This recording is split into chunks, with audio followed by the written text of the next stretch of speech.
Welcome back to another Drat and Drake, and we are able to get Dr. Cruz back for the third time in a row.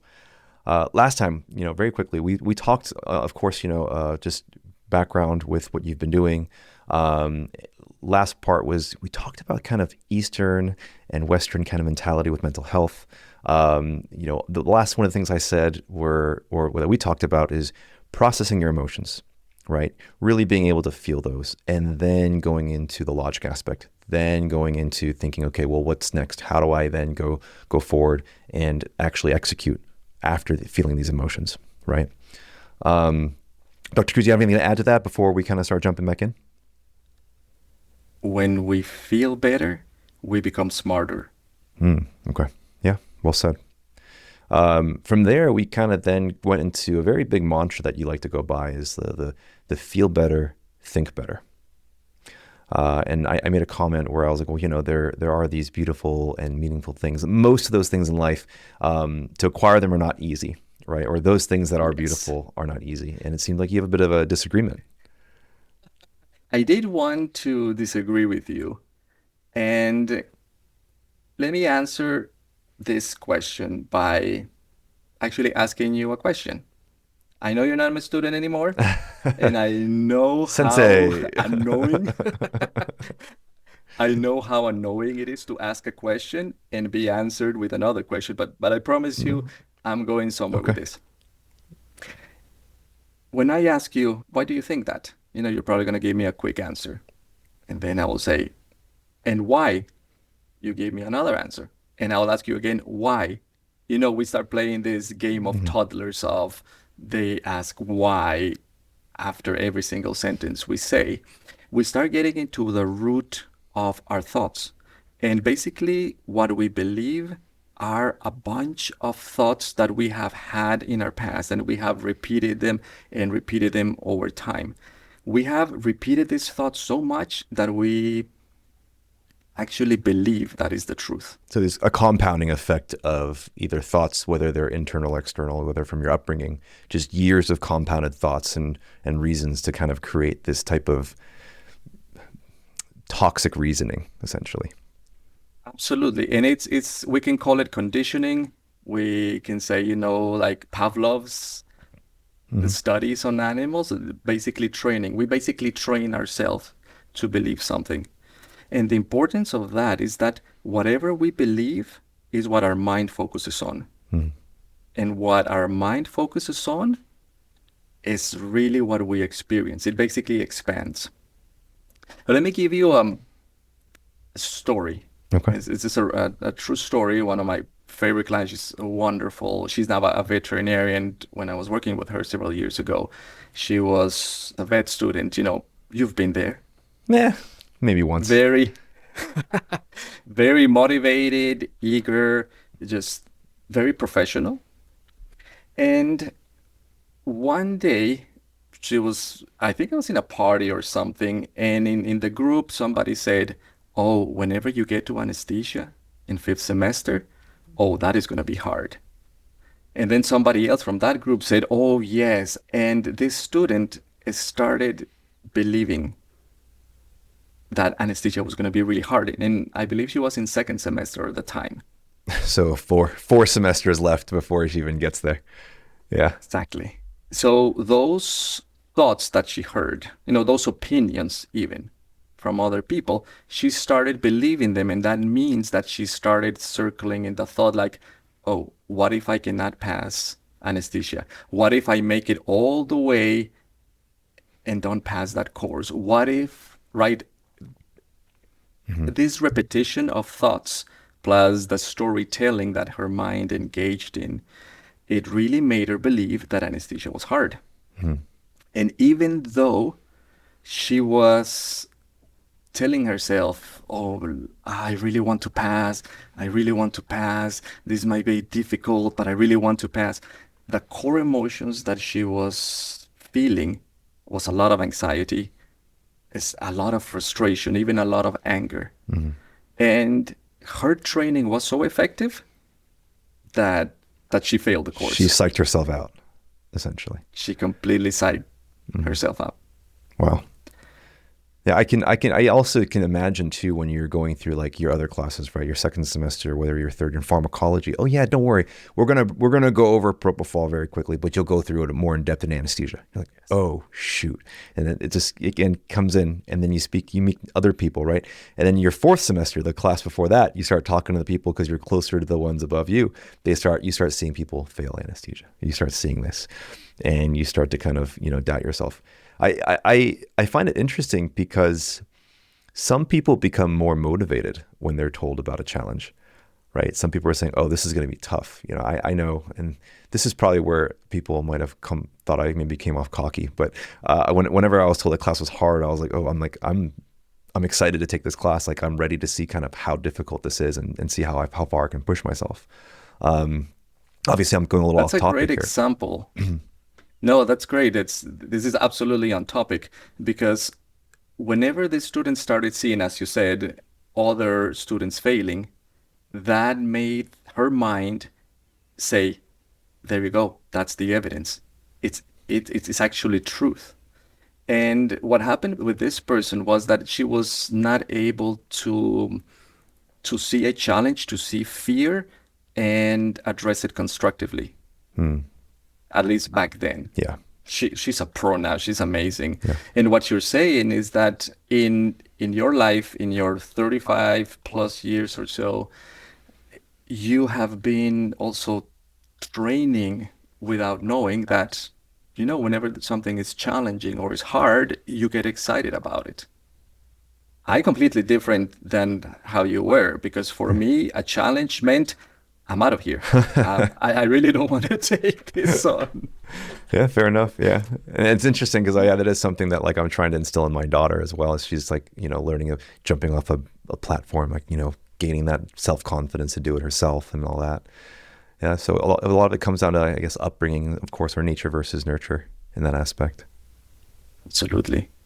And if we wrap up on the story about the students, whenever we started working together, now that she had Mm. time, because she had to repeat the semester, she was able to Mm. realize how she trained herself to fail. And whenever she realized that she did this, then all this rush of emotions of anger, of guilt, of frustration.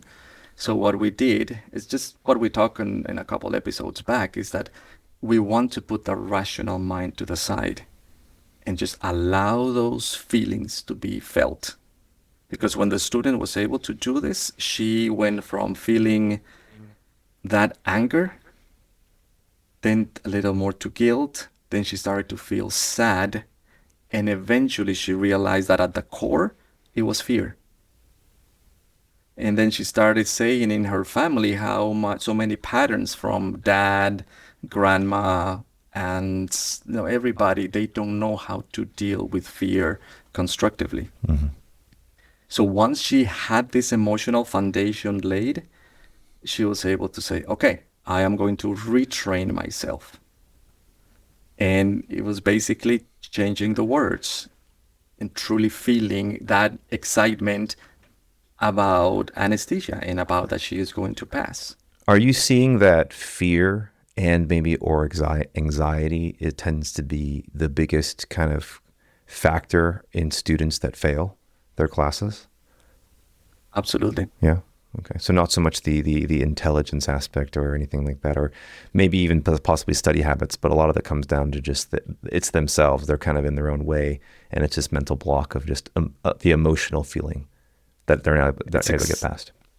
That's exactly what I saw, and that was one of my main drivers to leave academia and start working in mindset coaching. Hmm. Because I was seeing these wonderful students motivated. They were spending hours in the library. They really knew the material. But then when they got to the exam, even just walking to the exam center and feeling also all that environment that a lot of people are stressed and talking about the questions and the answers, and I really don't know this, I have not studied that well. Hmm. That kicked the stress response so hard that when this very well motivated student that really studied goes to the exam and goes blank. Yeah.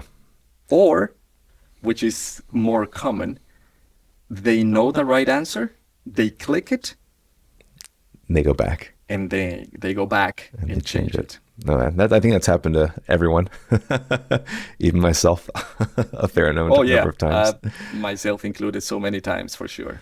Yeah, and I guess it's also, you see that obviously in vet students, but in vet med, a lot of the anxiety comes into play too, where there's a lot of social anxiety, right? We talk a lot about how in vet med, a lot of people want to go in obviously with their hearts in the right place. They want to help animals, right? And their brains in the right place. They're brilliant, but then the social aspect, being able to speak, have difficult conversations, whether it's emotional or financial, with clients, that tends to be, I think, a big struggle for people, and kind of why we start to lose a lot of that kind of that momentum when we first enter into vet med, and people start burning out. I think is primarily those reasons. I believe you're spot on this because if you think about other careers, other professions, and compare it to vet medicine, we as vets, we are faced with such emotional intensity in one single day, in hours. For example, you could be doing an emergency, um, I forgot the word. If it's not a bird thing, I know, right? when you remove the Pyometra. this that one, yeah, thank you. I was thinking of dystocia. Yeah, that one too, You're actually. Yeah. doing an emergency surgery. A few hours later, you're playing with the pups and you're cleaning them and you're getting that wonderful smell of the just little animals.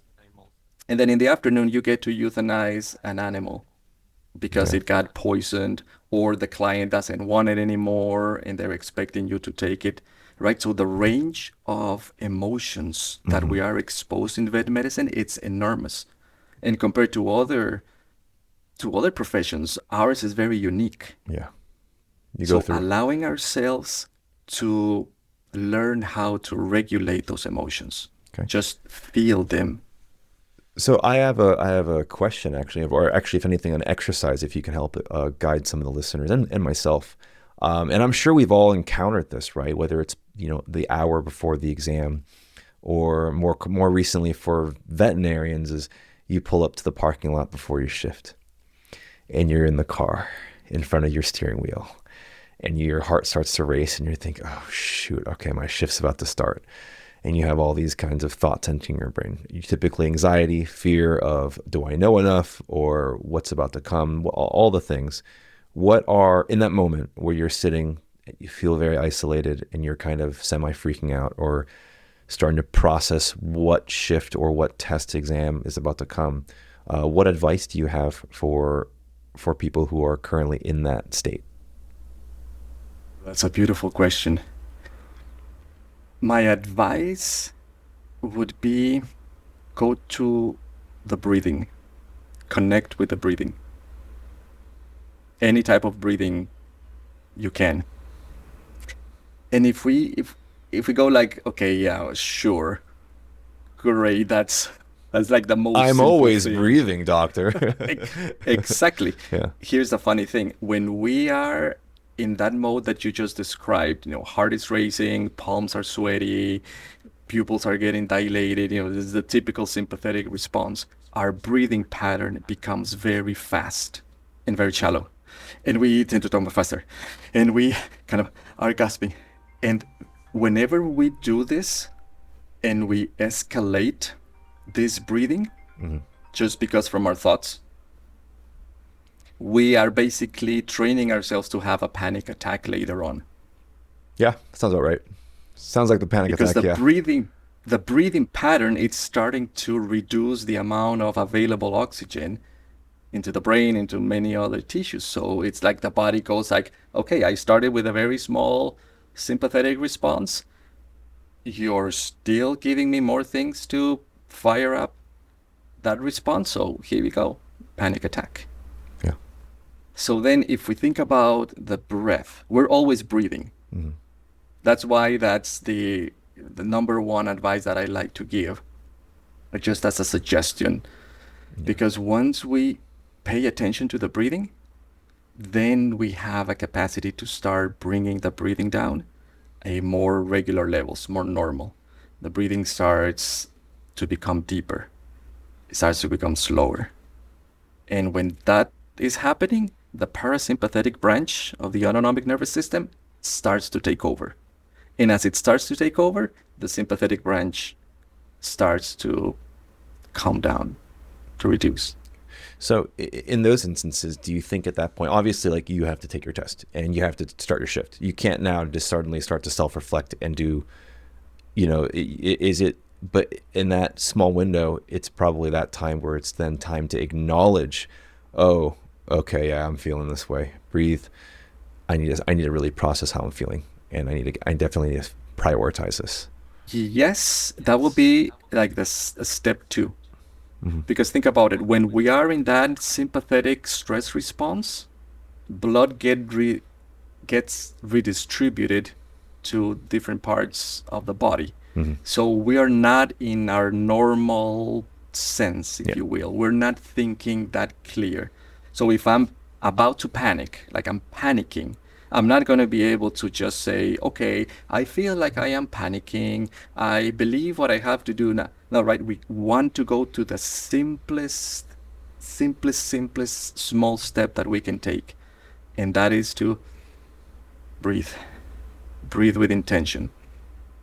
After a few breathings, even just 20 seconds, then we go like, oh yeah, I'm kind of freaking out. Yeah, the shift is about to start. This is new people. Oh, I know I have difficult cases today. So then again, when we start with that foundation of something very simple, it's giving ourselves the time for our brain, our mind Okay. to really kick in and do its analytical and rational Okay. processes. Now, you said this to me, outside of the record button, but you've talked a lot about kind of your inner dialogue, right? How you communicate with yourself and the language and all that. Is that something that, I think that's something we should probably talk about, in well, the next episode. Um, Language patterns are a great foundation to start. And really, if we wrap up this episode, circling back to the story of the student, whenever she was able to realize that her inner dialogue made her get what she didn't want, mhm. then she was able to say, I don't want that anymore. I'm going to start changing the words, the phrases, how I talk to myself. At those very late night hours that nobody's around, there's nobody to blame, it's all accountability. That is the time that we can train that inner dialogue. And even if we don't believe it yet, saying things as, I will pass, I am confident, I am studying well, I can always learn better, I can have help. Turning that inner dialogue is one of the best ways to prepare for the exam. The Yeah. breathing at the panic attack is like a very quick reset button. Sure. But we truly need to make the time to practice beforehand, Got it. if that makes sense. Yeah. Okay. Well, wonderful, Doc. I mean, I think it's. Thank you so much for the story. Hopefully, if the student is listening, she can acknowledge that her success and just the amazing growth that she was able to acquire just in a short period of time. It sucks to fail, but it seems like that was almost a blessing to be able to then give yourself that time to process, reset, and then now go back into the step to being successful, which from what you're saying, it seems Yeah, that's the absolutely. case. So, And the truth is that this story, I've heard it so many times in so many different topics. One is small animal medicine, hmm large animal, physio two. Avian and exotics has not popped up as a difficult one, so oh, well, there you go. Let's see. Because it's so easy, right? it is Yeah. easy. It's just a lot of things. You got birds, you got Yeah. reptiles, mammals. You have so many different things. Fair enough. So I just Yeah. needed to say a little bit of the Got to get that off my. ancient I know. history of birds. All right. Well, guys, thanks so much for coming and tuning in for this episode. All right. We'll go ahead and catch you guys on the next one. All right. Take care.